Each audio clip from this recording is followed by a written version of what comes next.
நெகேமியா அதிகாரம் 4. எதிர்ப்புகளை நெகேமியா மேற்கொள்ளல்.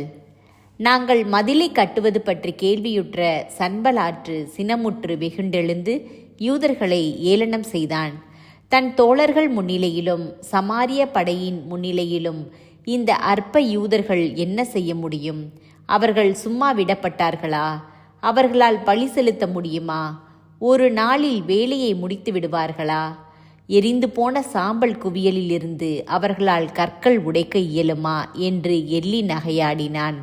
அவனுக்கு அருகில் இருந்த அம்மோனியனான தோபியா, ஆமாம், அவர்கள் அதை கட்டுகிறார்களாம். ஆனால் ஒரு நரி அதன் மேல் ஏறி சென்றால் கூட அந்த கல்மதில் இடிந்து விழும் என்று ஏளனம் செய்தான். எம் கடவுளே, நாங்கள் ஏளனம் செய்யப்படுவதை பாரும். இந்த இழிவு அவர்களின் தலைமையிலேயே சுமத்தப்படட்டும். அந்நியரின் நாட்டில் அவர்கள் அடிமைகளாகி கொள்ளையடிக்கப்படட்டும். அவர்களின் குற்றத்தை மூடிவிடாதேயும். அவர்களின் பாவத்தை முகத்திலிருந்து கழுவி விடாதேயும். ஏனெனில் கட்டுவோரை இழித்துரைத்தார்கள். இவ்வாறு நாங்கள் மதிலை தொடர்ந்து கட்டினோம். எல்லா மதில்களும் பாதி உயரத்திற்கு எழும்பிவிட்டன. மக்களும் பணி செய்வதில் முழு உள்ளத்துடன் ஈடுபட்டனர். சன்பலாற்று, தோபியா, அரேபியர், அம்மோனியர், அஸ்தோதியர் ஆகியோர் எருசலேமின் மதில்களை பழுது பார்க்கும் வேலை முன்னேறிச் செல்வதையும் உடைப்புகள் அடைக்கப்பட்டு வருவதையும் கேள்வியுற்று மிகவும் சீற்றம் கொண்டனர். அவர்கள் எல்லாரும் ஒன்று சேர்ந்து எருசலேமின் மீது போர் தொடுக்கவும் அங்கே கலகத்தை உருவாக்கவும் சதி செய்தனர். நாங்களோ எங்கள் கடவுளை வேண்டினோம். அவர்களிடமிருந்து காத்து கொள்ள இரவும் பகலும் காவலர்களை அமர்த்தினோம். அப்பொழுது யூதா நாட்டினர் சுமப்போர் தளர்ந்து போயினர்.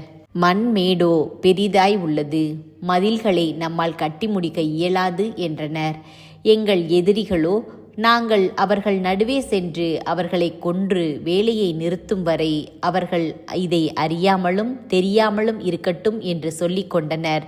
அவர்களை சுற்றி வாழ்ந்து வந்த யூதர்கள் 10 முறை வந்து எங்களிடம் எல்லா திசைகளிலும் இருந்து நம்மை எதிர்த்து வருகிறார்கள் என்று அறிவித்தனர்.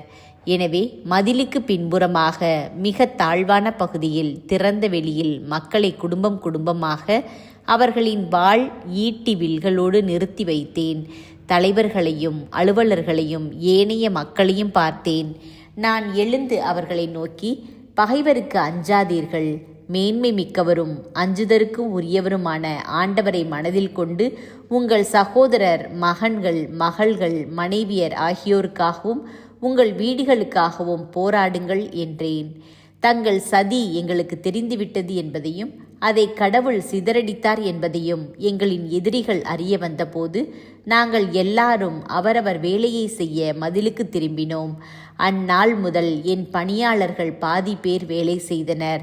மற்ற பாதி பேர் ஈட்டி, கேடயம், வில், மார்பு கவசம் இவைகளை அணிந்து கொண்டு நின்றனர். மக்கள் தலைவர்கள் யூதா வீட்டார் அனைவரையும் மேற்பார்வை செய்தனர். மதில் கட்டுவோரும் சுமை சுமப்பவரும் ஒரு கையால் வேலை செய்தனர், மறு கையிலோ ஆயுதம் தாங்கியிருந்தனர்.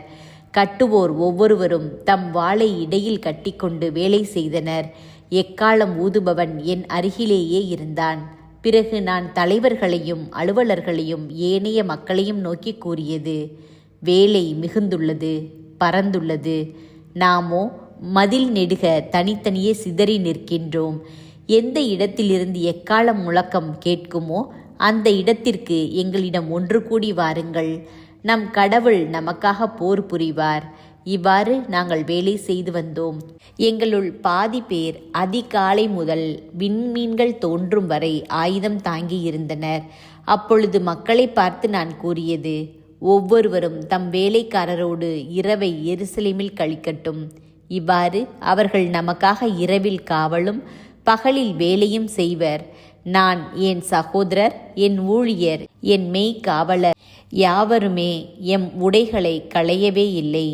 ஒவ்வொருவரும் வலக்கையில் ஆயுதம் தாங்கியிருந்தோம்.